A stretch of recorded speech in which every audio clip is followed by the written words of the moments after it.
Good evening, ladies and gentlemen, and thank you for joining me today. So, I am Manish Gupta, an ISRO scientist, and today I will take you on an extraordinary journey. This is the journey of Indian Space Research Organization, that is ISRO, and its achievements, including the recent Chandrayaan 3 mission also. ISRO had very humble beginnings. To see where we have come, we should see from where we started. Just like I said, ISRO had very humble beginnings, but then again the greatest of knowledge comes from the humblest of origins. We have Dr. Vikram Sarabhai, who convinced the government the need of an Indian space program in the 1960s. Through his persuasion, in 1962, we had INCOSPAR, which was later evolved into ISRO in 1969. In its early years, ISRO faced many challenges, both financial and technical, but it persevered, and in 1975 we had our first satellite, Aryabhatta. That marked the dawn of that marked a new dawn in the era of Indian space technology. From there, ISRO developed many Earth observation and communication satellites. We had Cartosat, INSAT, IRS series.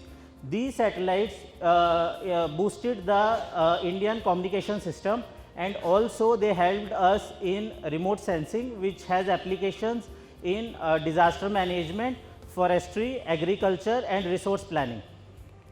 India took a giant leap with the Chandrayaan and Mangalyaan mission, which are our deep space missions. The main challenge in these missions is the distance, because the satellite has to travel enormous amounts of distance if it has to reach the sun, the moon or the Mars. So, how does one travel such a huge distance? Now, if you see, many space agencies do this by using a very powerful rocket with a lot of fuel. So, what they will do is, with that rocket they will put the satellite in a very high enough orbit with a high velocity. So, that can be put directly on a path to the moon, which is shown in the first figure. However, having a powerful rocket and a tremendous amount of fuel would require enormous amounts of money, which is not possible for ISRO, since ISRO has budget constraints. So, how do you do interplanetary travel on a budget? So, ISRO uses a technique which is called the continued perigee firing. This is an idea with an X factor. So, here what we do is, we use a relatively weaker rocket to put the satellite in a lower orbit around Earth, and then we give a number of perigee firings to take it to the moon. So, to understand the beauty of this method, let us look at this figure where I have shown the elliptical orbit of a satellite around the Earth. So, we can see there is a perigee and apogee.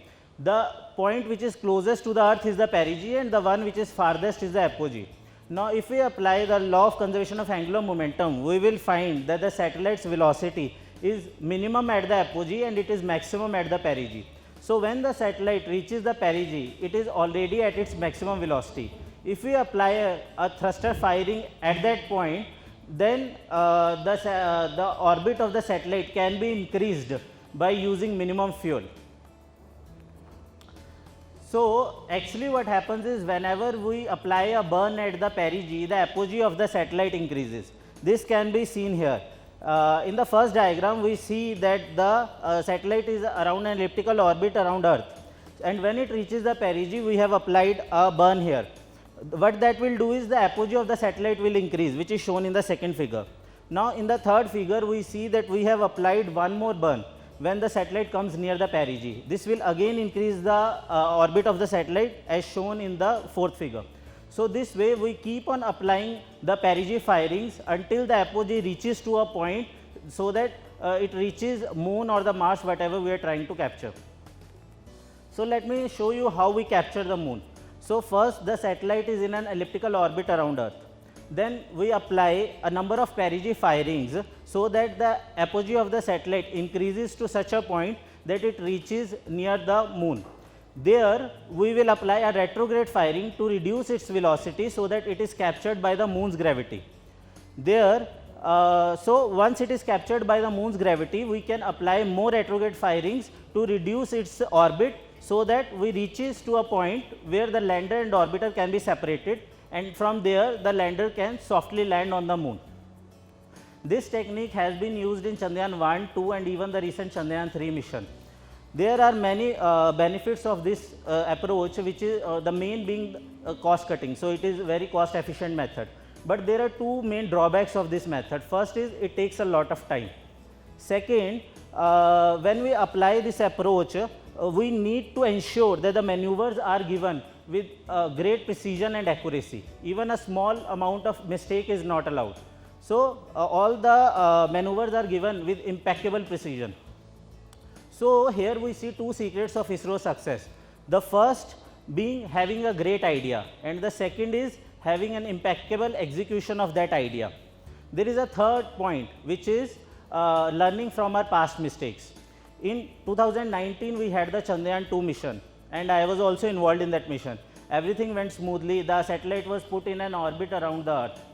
But when the landing was attempted, soft landing was attempted, just about 2.1 kilometers above the lunar surface, we lost contact with the lander and it crashed with the lunar surface.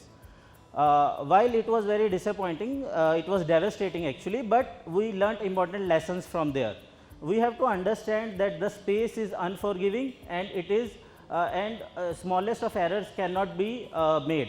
This we have seen in the Chandrayaan 2 mission, and we have also seen this in the Russia's Luna 25 mission.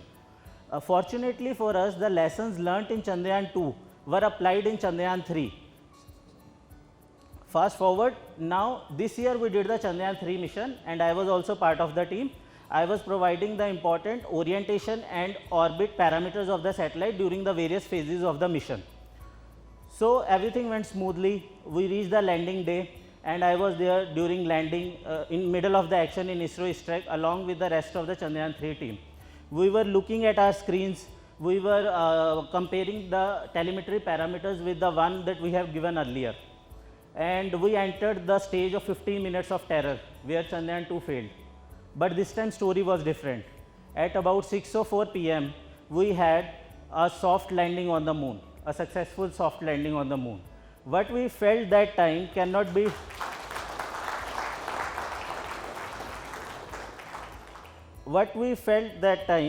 be described in words. We had just created history.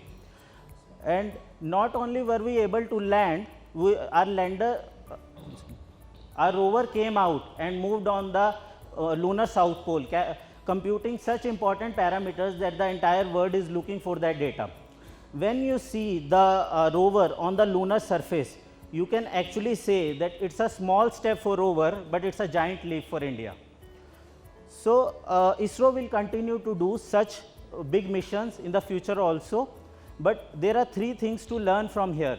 We have learned three secrets of success here, 3 pointers that we can take. First is having a great idea, and the second is having an impeccable execution of that idea, and the third is learning from our past mistakes. Once you incorporate these 3 lessons in your life, you are bound to reach cosmic heights. Thank you.